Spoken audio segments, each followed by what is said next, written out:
সাবধানে বাবা বাড়ি ফিরো।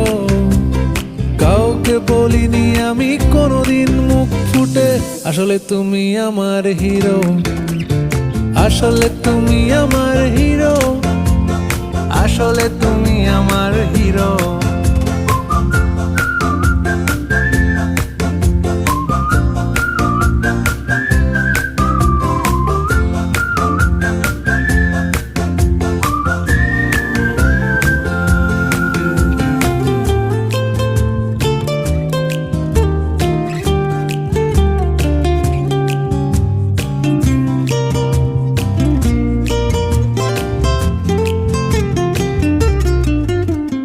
কিভাবে যে বদলে যাচ্ছি আমি, আয়নায় তোমার মুখ